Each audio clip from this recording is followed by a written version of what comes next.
claimed within 2 weeks. All this happened before our very own eyes. The deadline to claim the dead or plan for mass burial of the slaughtered by government agent, many of these people had been killed without any families knowing about it. When did you hear about mass killing in Biafra since we took over this government? We have stopped them with superior firepower.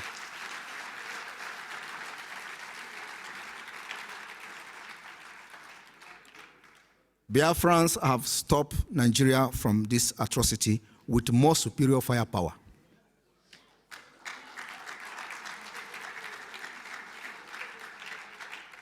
We will continue to add to our weaponry. After this Finland Convention, our agenda is to make sure that we bring down every sophisticated weapon you can think of. We can lay our head on.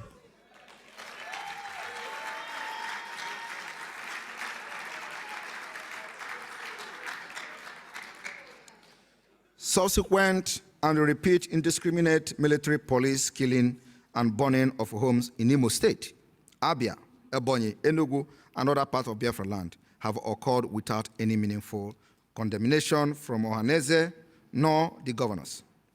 Anambra State was relatively spared from the killing from June 2021 until November 6, 2021 election. The Buhari administration deployed over 3,400 security forces to Anambra State, with the usual order, shoot any Biafra sympathizers. As the administration was determined to conduct an election for state governor that many believed was a sham arrangement,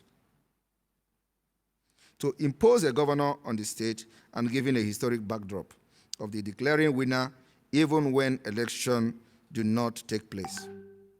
I want you people to understand that today, Hope Uzodinma of Imo State already have a result of the election that is to be conducted this November.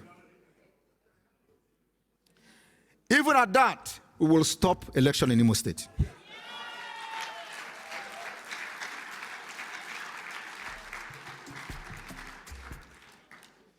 In addition, politicians have notoriously disappointed by not serving the people, rather, they siphon public fund for their personal use. The result is lack of infrastructure development and deterioration of the few existing ones. All this military deployment in the southeast are happening in the face of unimaginable insecurity and wanton loss of life in the north, orchestrated by Boko Haram, ISWAP, Mayete Allah, Fulani herdsmen, bandit, and etc., etc. But the President Buhari administration was not interested in deploying the military to the north against ethnic Fulani, regardless of their criminality, at least not to the extent of killing them. Rather, the military and police, predominantly from the southern Nigeria and the Middle Belt, are frequently the victim of the attack. And there was never a military or police revenge mission on the communities this attack occurred. We are frequently told that a large number of them have repented, which makes way for them to be rewarded with placement in the military, police, and other agencies.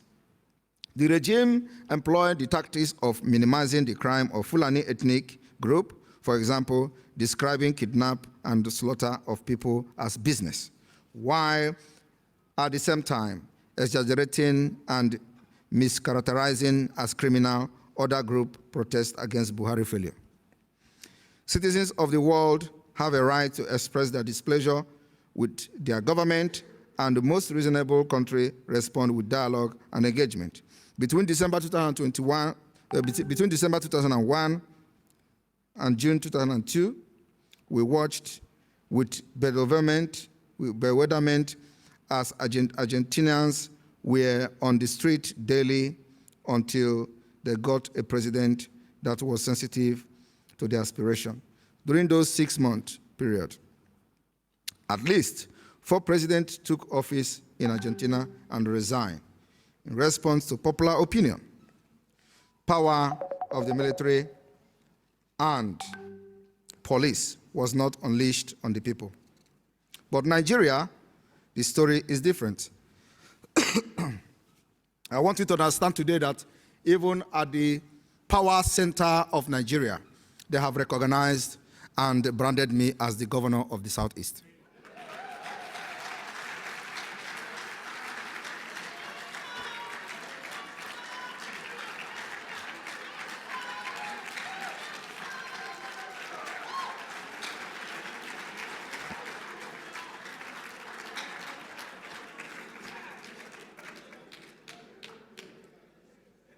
Certain segments of society were comfortable with Buhari's catastrophic humanitarian disaster and senseless loss of life. Throughout the administration, there was no coherent and sustained voice that asked the president to resign, which understandably was linked to Nigeria ethnic politics. Even though Buhari was a terrible president for the generality of Nigeria, he executed the Fulani agenda without question. Yet, people talk about one Nigeria. No country will be one without inclusion, equity, and justice.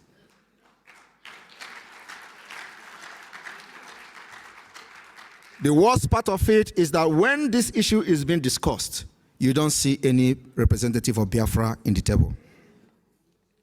Unleashing your military on the people you are supposed to protect instead of engaging on dialogue and making sustained effort to address grievances has the opposite effect. You cannot claim one Nigeria while at the same time exclude segment of the country from the benefit of belonging to the same country. When you choose marginalization as a tool, you have wittingly and unwittingly signed up to fail. Olusegun Obasanjo has not always been pro-Igbo. In his first administration as civilian head of state, 1999 to 2003, he played the marginalization game against the Igbo and chose Andy Uba to play the role Loretta Onochie played for Buhari today.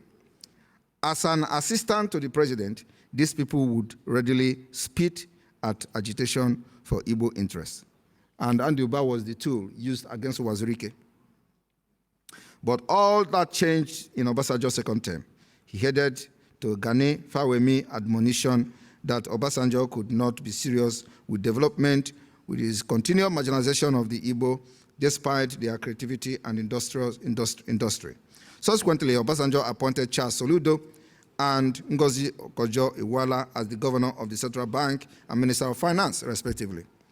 Both esteemed Igbo son and daughter were instrumental to economic policies and reform that ultimately qualified and earned Nigeria debt forgiveness tools, fed up much needed fund for development.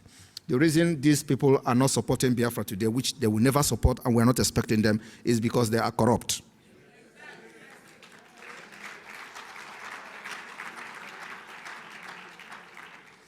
Many of us living abroad have seen that many countries that have embraced equity and justice are doing well. United States of America, Russia, Australia, and China are some of the countries with intimidating mix of talent and natural resources, which they have deployed to optimum effect. Not all developed countries are endowed with natural resources, but in the absence of abundant natural resources, those have that, choosing to tap into these human resources, inclusiveness, equity, justice, and utilization of right talent for the right purpose are also doing phenomenally well. This country includes Japan, Singapore, Israel, New Zealand, and the EU countries. Having natural resources endowment give additional tools in your toolkit. And this is the reason why countries with natural resources should be doing well. I want to inform you all today that immediately Biafra is declared, the development of Biafra will kickstart the next day.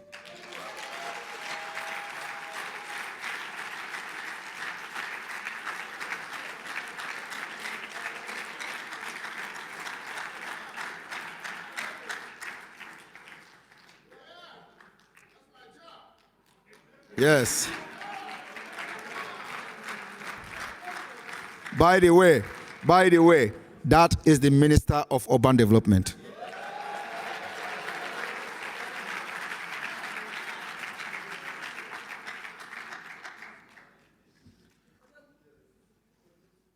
I want you all to understand that my speech may be long, but it is worth listening to.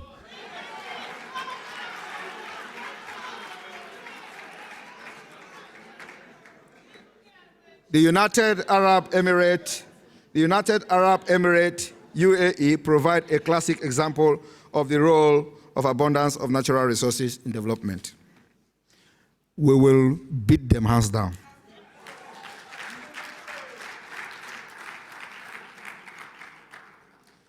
UAE, for example, provide an inevitable case of leaders with desire to serve the people.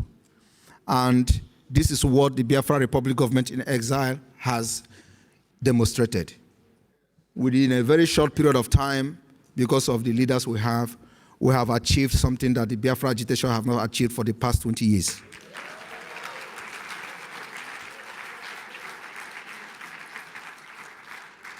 We have demonstrated that we are well organized. Our government is one of the best government in exile so far from the history. I have researched very well on many government in exile, and I'm telling you, nobody has done half of what we did, or what we're doing.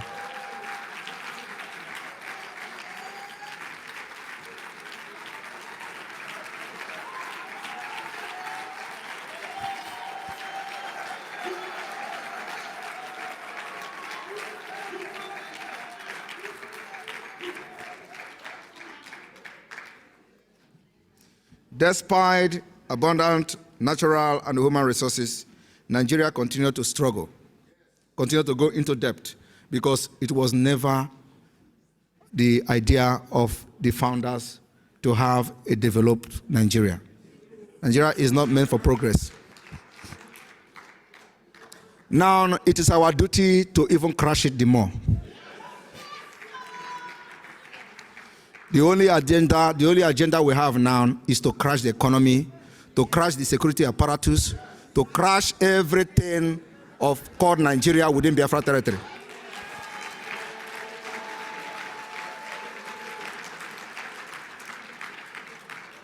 By the majority vote and by the majority of Biafra people, we can see today from our seat at home, we have overwhelmed Nigeria within Biafra land. After this successful Finland Convention, where a lot of things will start happening any moment from this minute, after this reading this speech.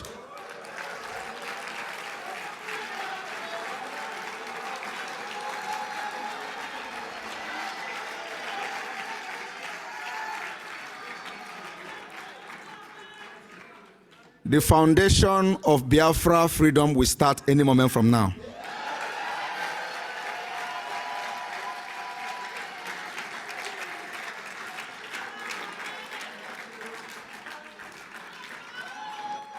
Because we are going to adopt a historic charter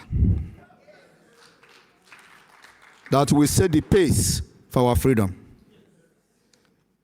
Despite claims of one Nigeria, there is rarely a national agenda that is not ethnically engineered by the ethnic group in power to surcharge other ethnic groups.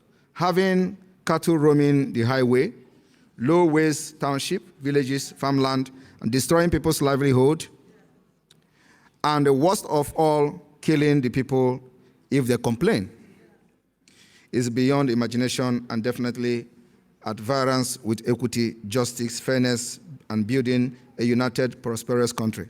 I want you to understand that nobody else will come for your aid. We have learned to come for our own aid.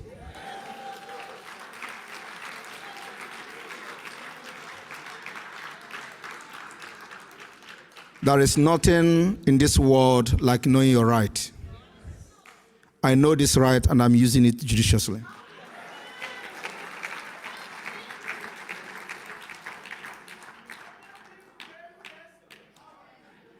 The concept of equity,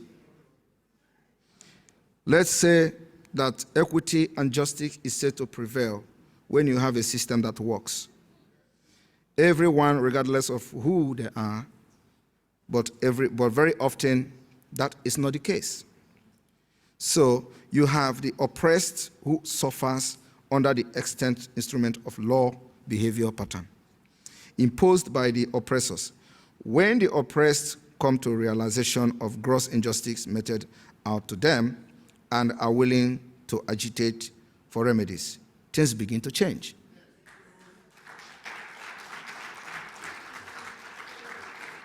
Of course, in Nigeria own, you need hammer.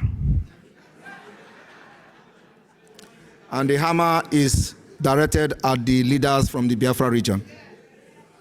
We are using the hammer on them. After today, we are going to drop the hammer and take chisel. What is that big stuff?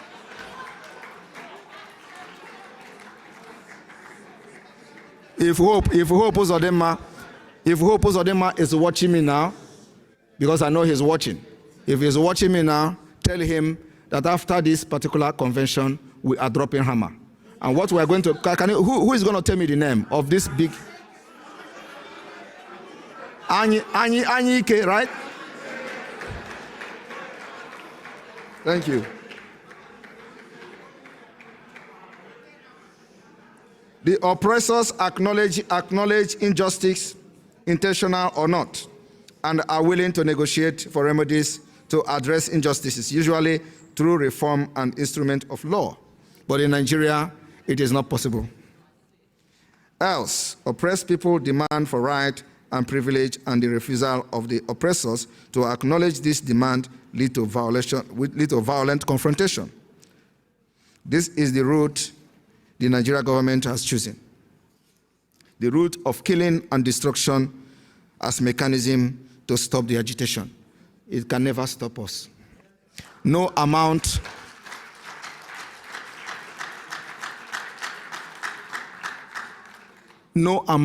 of weapon will stop this particular liberation of Biafra.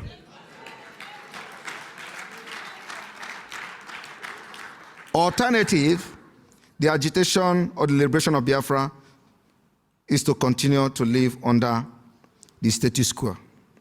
Oppression, subjugation, denial of basic human rights and basic amenities.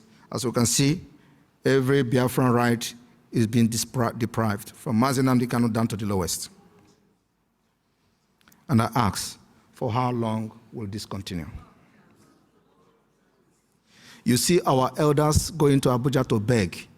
You see our so-called Igwes going to the north to kneel down for a caliphate king. This is breaking my heart. Our elders has disgraced us to the highest. But we are getting the integrity back.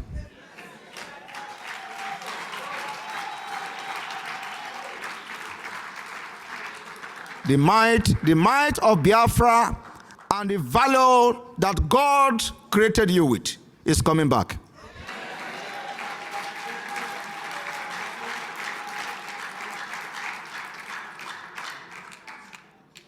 We Biafra people must fight for our freedom. Mental and structural, economic and political enslavement in our homeland is not an option. Our forefathers in Biafra land did not bequeath onto a despondent society. The present-day politicians cannot force one onto us. That's why we are bringing Biafra from diaspora.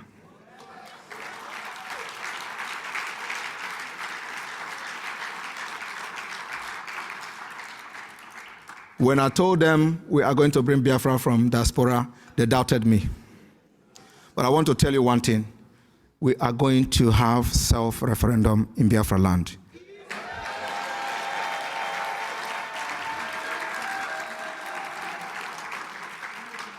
Every one of you in diaspora will partake in the voting.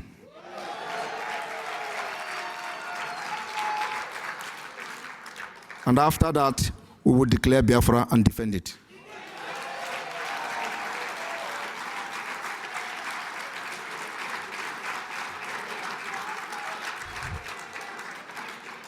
The reason we are following this part is for them to understand that we have used every mechanism available to man, including the armed struggle and the political and diplomatic means. It covers all. So you don't say, we did not try the peaceful way. We are ready for anything, and it is happening.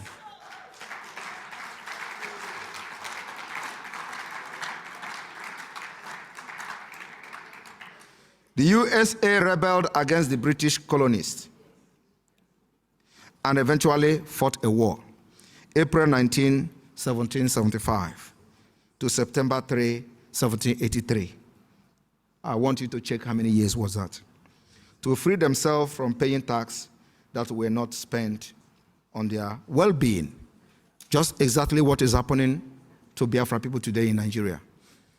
You are the source of the GDP of Nigeria, but they don't spend it on you. You have no hospital, you have your own electricity, you pay for your own security, you pay for your own water, you build your own road, you build everything, yet you pay to Nigeria and nothing for it.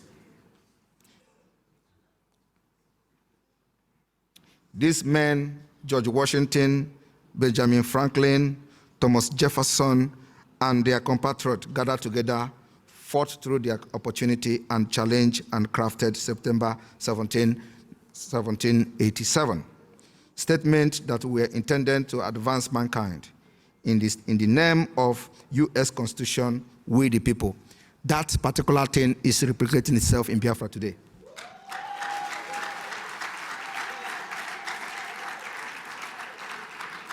When I mean today, I mean in this hall today.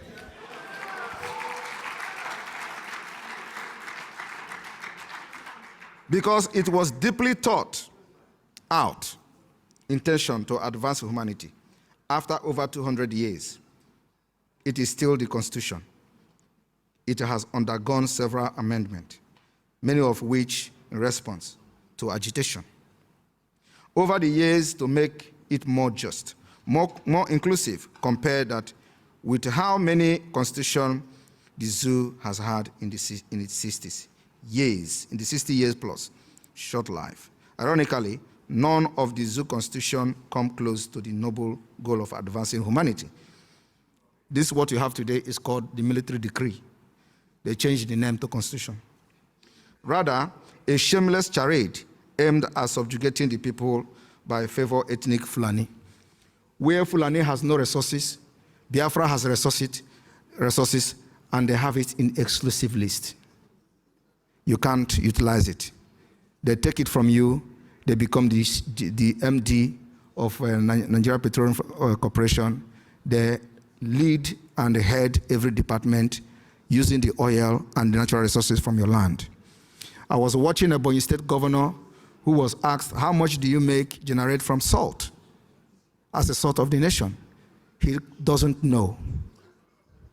He said, it is Abuja people that knows how much they make in salt.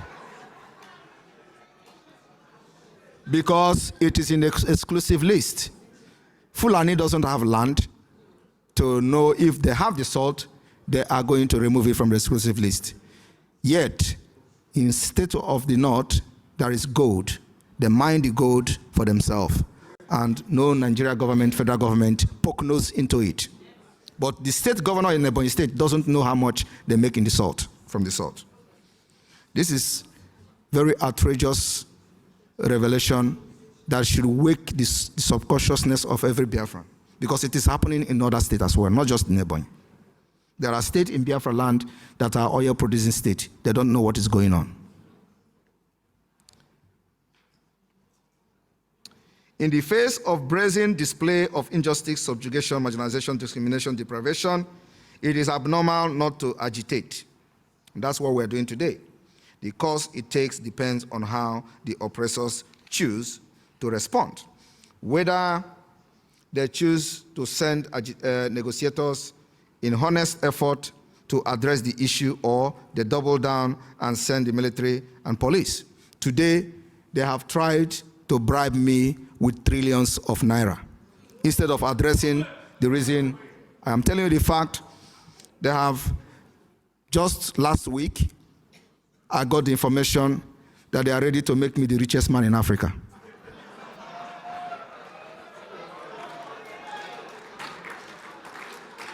I said to them, Does it mean that you people are not even interested in releasing Mazi Nnamdi Kanu? Because that is what it means. I gave a simple demand. Release Mazi Nnamdi Kanu, and then we can see how far we can go with that. And that particular demand continue to stand. Otherwise, Biafrans will continue to hit you the hardest way.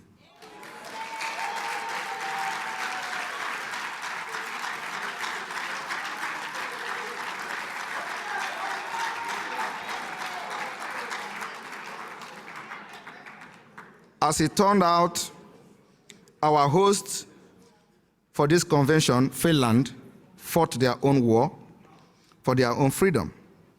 Most people of this world fight to the end when faced with threat to their survival and well-being. You can't call me a terrorist and then praise Mandela. You can't call me a terrorist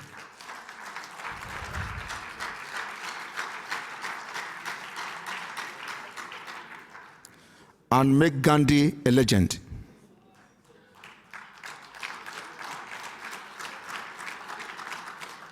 However, my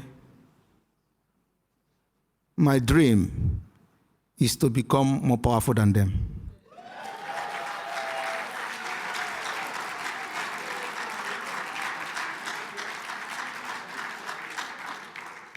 Because I know Nigeria is the most complex, complicated country, and I am fighting it in the same complicated way.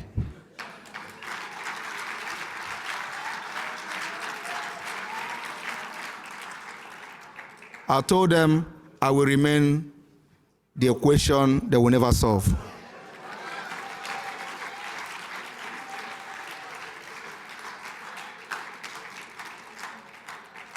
Some of you may not understand the reason why you are in Finland today is not just a coincidence. It is something that God has planned for many years.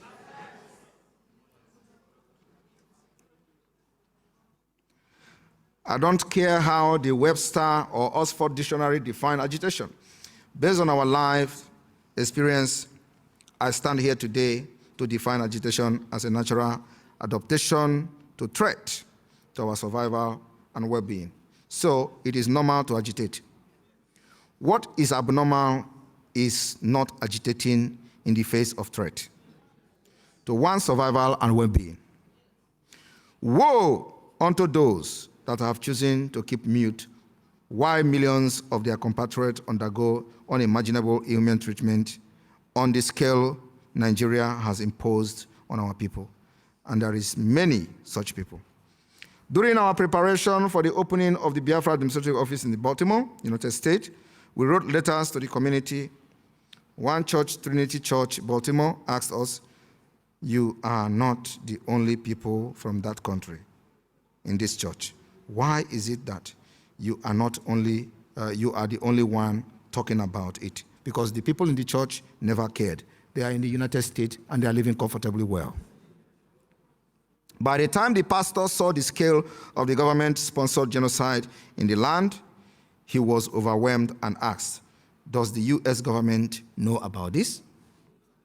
The U.S. ambassador to Nigeria, Mary Beth Leonard, should answer the question. Of course, these are the people that are corrupt. If Finland is a corrupt country, by now, a lot of things would have happened. Or you know.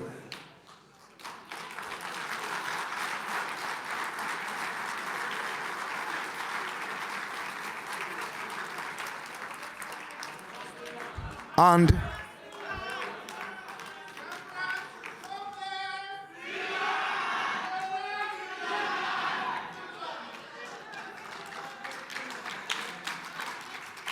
I will be in this country and liberate Biafra.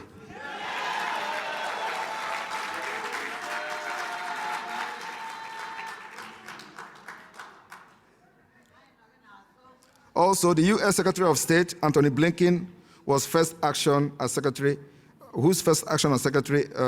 of the State was to remove Nigeria from the list of countries where Christians are persecuted. That should answer the question as well. I want to remind you that Secretary Blinken removed Nigeria while he was on the way to Nigeria. He didn't even arrive in Nigeria before he removed Nigeria from the list. That's a sign of corruption.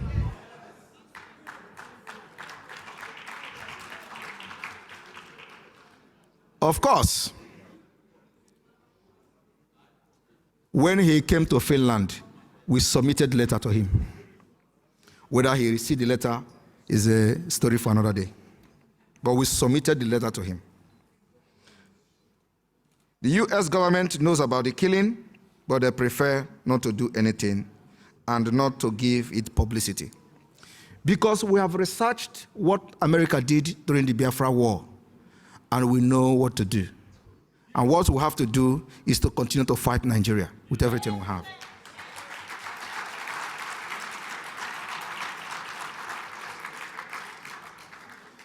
And the way we are going to fight Nigeria is not the way we fought Nigeria in 1967. We are fighting them systematically. We will see them, they will not see us.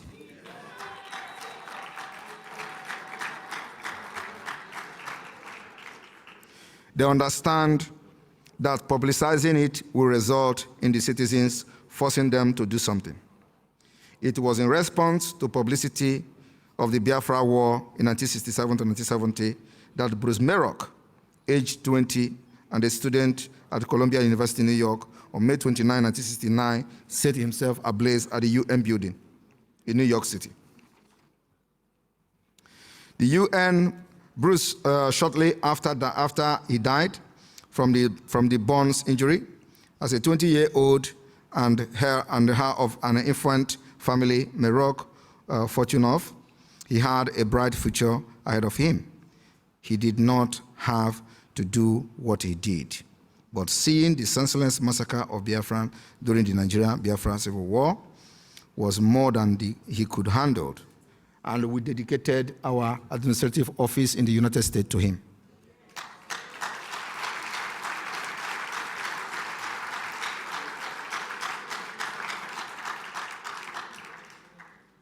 He could not understand why the world, and in particular the United States of America, could let extreme wickedness go on for so long as obnoxious image of man, inhumanity to man, as exemplified by death and destruction, and millions of Biafran children dying from kwashiorkor were shown on television around the world.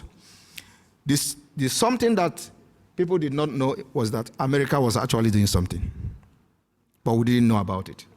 The people piloting the Biafra war didn't have knowledge about what was going on. The United States had to turn down Gowon requests not to send aid to Biafra. Things were actually turning to the Biafra side. Gowon had knowledge because of the saboteurs that are close to the American government, but Ojukwu didn't have access. So as this was going on, when Gowon knew that America was turning its back, he hurriedly deceived the people on ground to give up the war. And that was actually what happened. So America, although they started reacting late, but whether they were actually doing something for Biafra, yes, we have come across the secret document.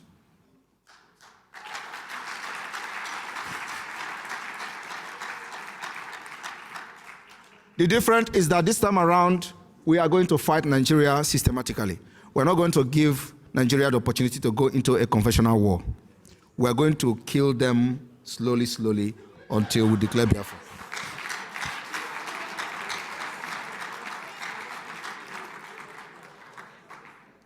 And that is why the delegitimization of Nigeria within Biafra have started. And we are going to crush every state government within Biafra land until they will have no money to pay salary.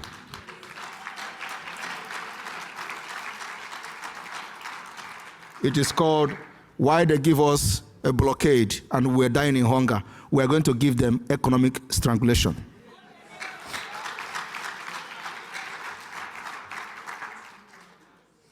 After this convention in Finland, we are going to focus to make sure that no secretariat in Biafra land will operate.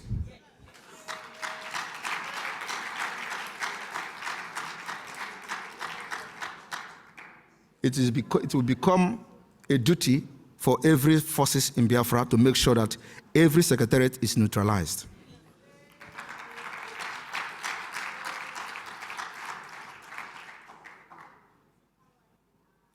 Bruce probably became aware of the Biafra-Nigeria conflict because it was covered by the media, and consequently, he did the unthinkable.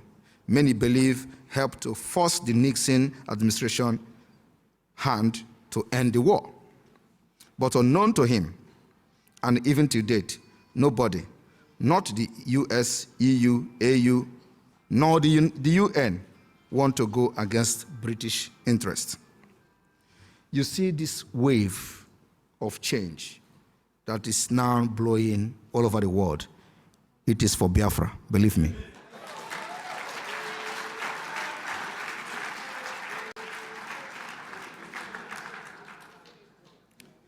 God created us and impacted us with exceptional wisdom and knowledge to make it happen. While the 1967 to 70 war ended, what did not end is the killing. But this time, it is not being reported on the news.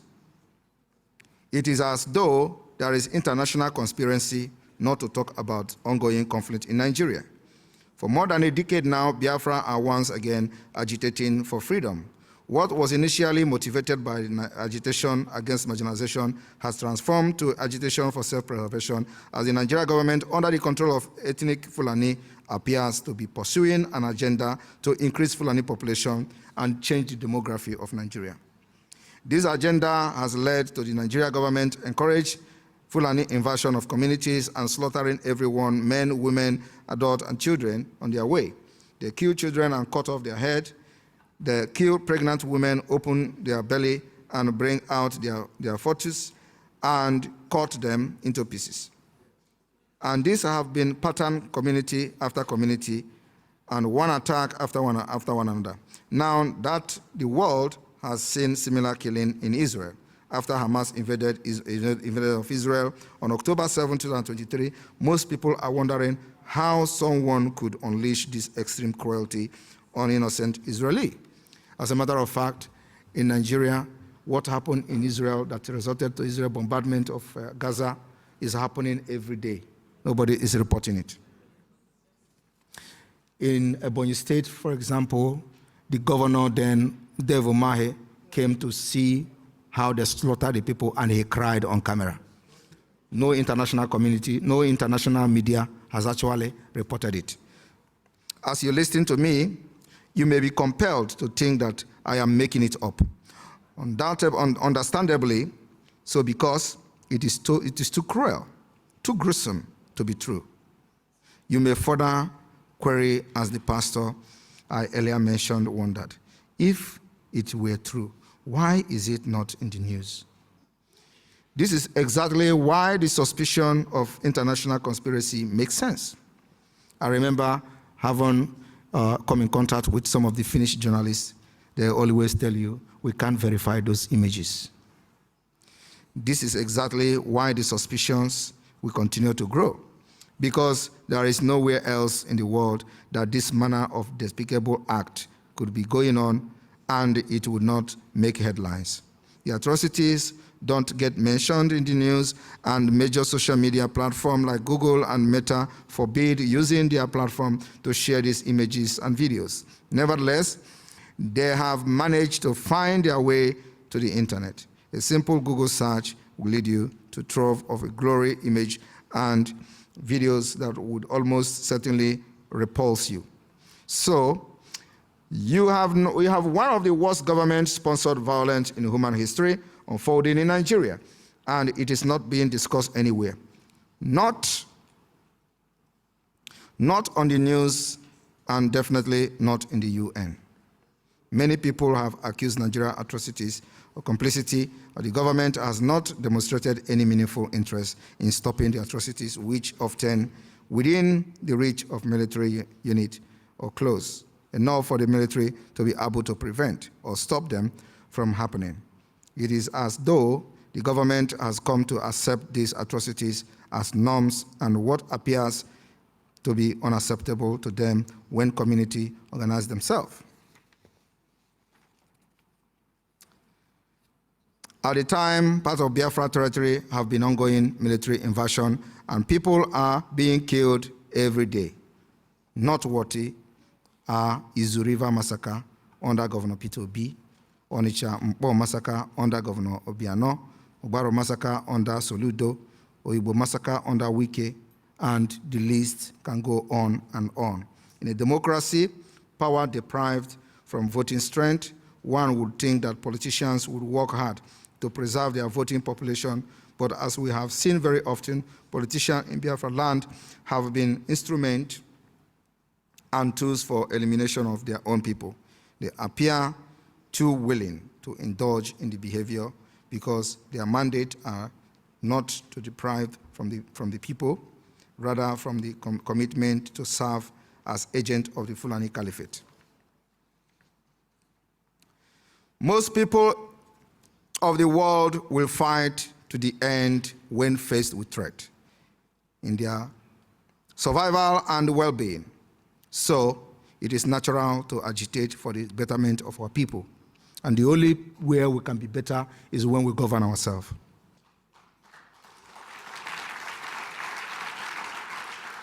I know that you are tired, but believe me, we are almost there. It is only through agitation that one may achieve the concept of equity and justice. Given the scale and the depth of issues, Biafra freedom is the preferred realistic solution. Our leader, Mazi Nnamdi Kanu, famously said, we have crossed the Rubicon. Today, here in Helsinki,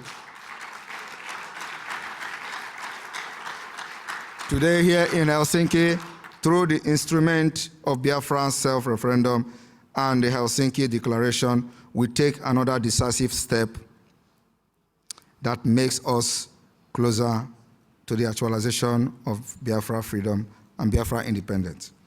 With this, I will now invite Dr. Bryson Okeoma to present to the Biafra people the Biafra Charter to the convention. Welcome.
But I'm a victory on the way. The Makota, share the one me, Galoba. Oyo Dinaka Mepara, Ultama Campata, Pancosa. No retreat, no surrender, no structure until we take over. Cancer Padu, Soso Juguma, Yeda Nunta, Bogeba. Suni, the divine. Boys are to go wise. If I'm at wise, if I teach them when grace I ride. Overlooking, you got no kai. You got no kai. You got no kai. Me cholia, you got no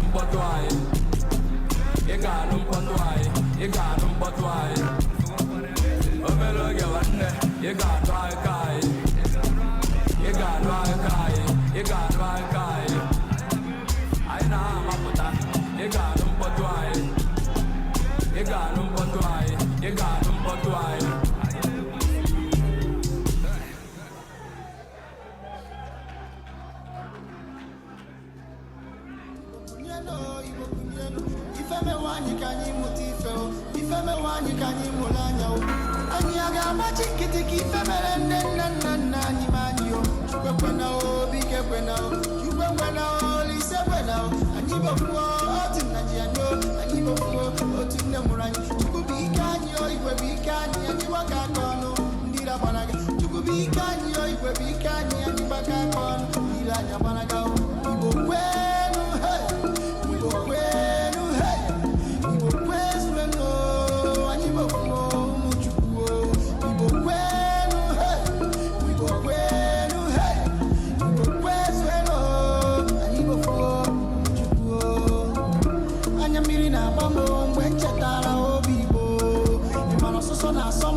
All hail Biafra!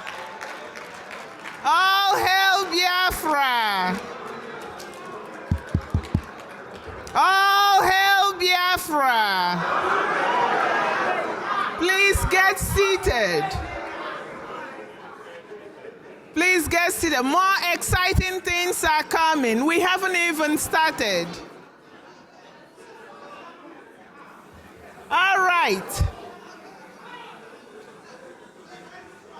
Order, order, order. Please get seated. Let's continue. Oh.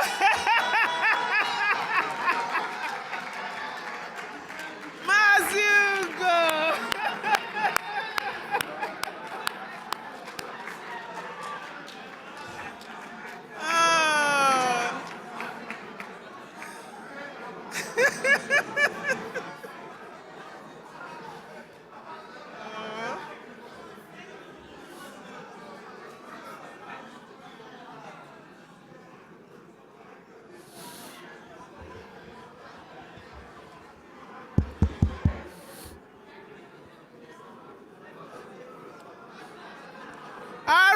All right, Mazugo, welcome. Everybody take a seat.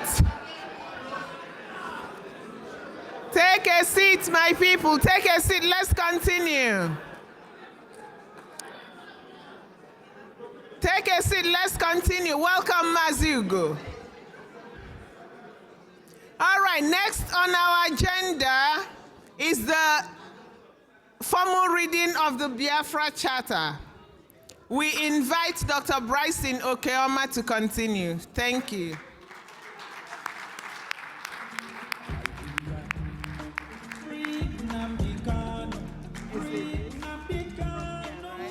Okay, so this can then do it.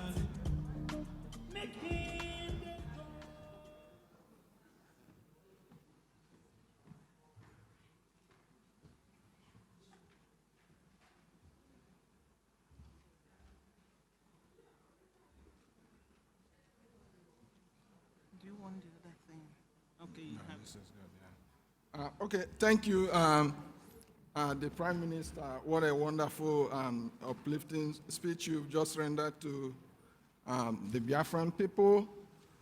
I believe by now you should have figured out that they love you so much. And I also want to thank the Brigade Cabinet and everybody that played a role in making today possible. My special thanks, our message goes to our prophet, the Jesus of our time, Mazi Nnamdi Kanu.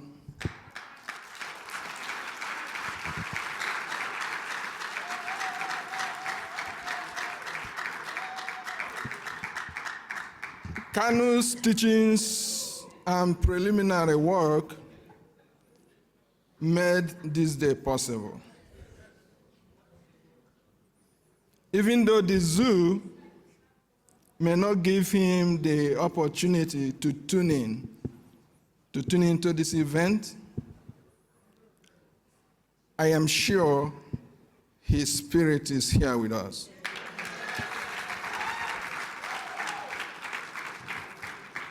I also have a special message to the politicians and their surrogate who are serving as agents for subjugation and deprivation of our people. I believe that our forefathers did not bequeath unto us a despondent society, and the politicians and their surrogates cannot force one on us.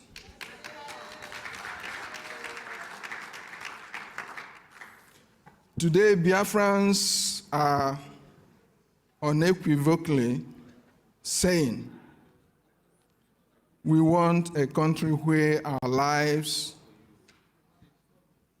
are protected, where our properties are protected, where we have the right to vote and the right to be voted for, where we can aspire to any office,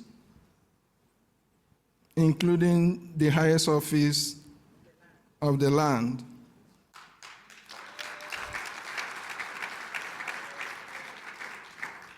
Without other interests working against it, and that nation is Biafra. So with that, I will go ahead and read the charter.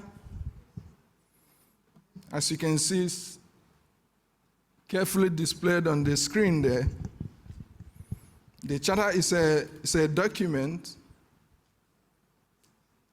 The Biafra Charter is the organic foundational agreement for establishment of a national structure, governance structure, governing authority, and a basic code of conduct for the functionaries and peoples of Biafra. The Charter is a formal instrument which at once constitutes authority, mandate, terms of reference. I wouldn't read line by line, I will just focus on the structure of the document because we are running short of time.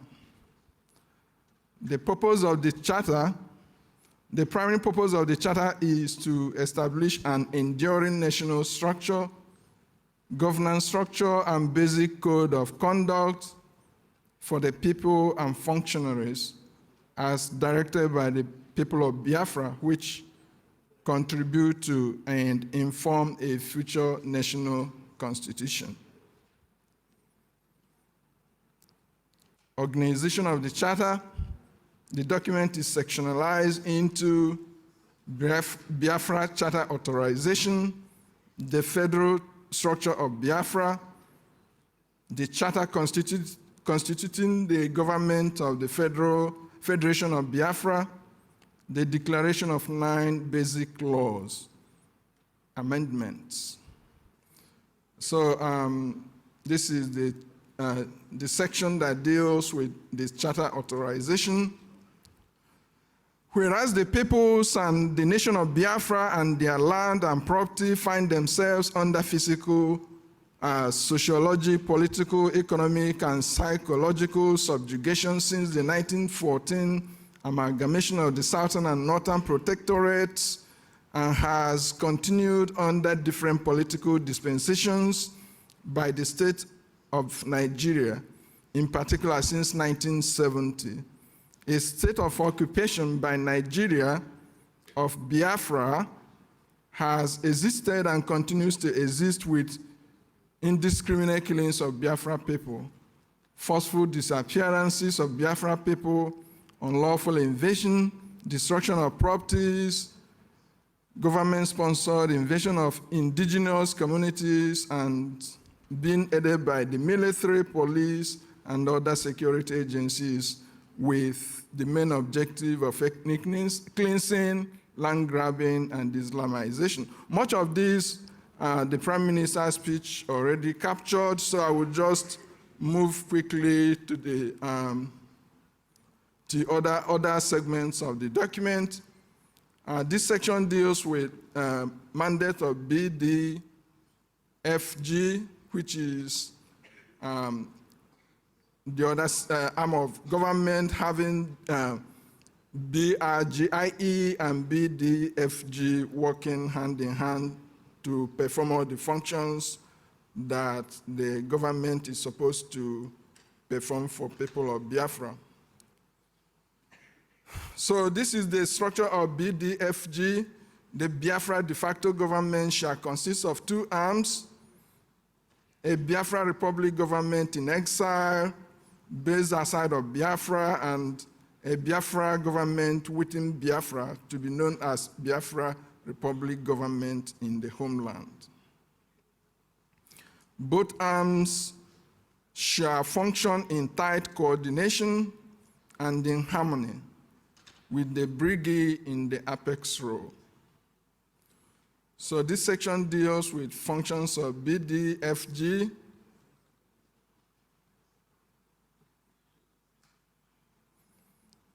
And this section deals with conduct. The conduct of the Biafra de facto government shall at all times adhere to basic principles and laws of the Biafra Charter.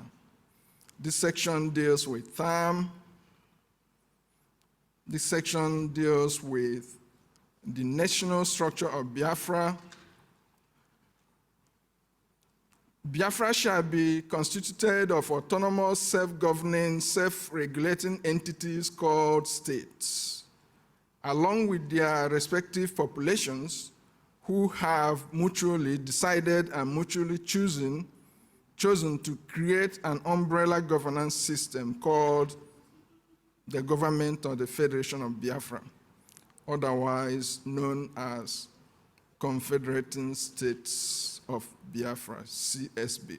So this, as it stands, will be the official name of our nation,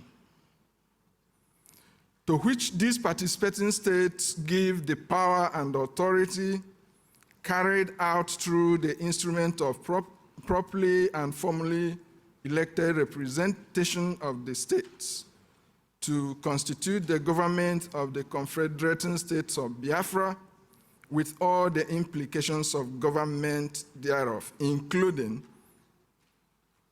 to represent as a nation all the participating states in all areas where such is required, and this customary practice of modern sovereign and independent nations, such as defense and national security,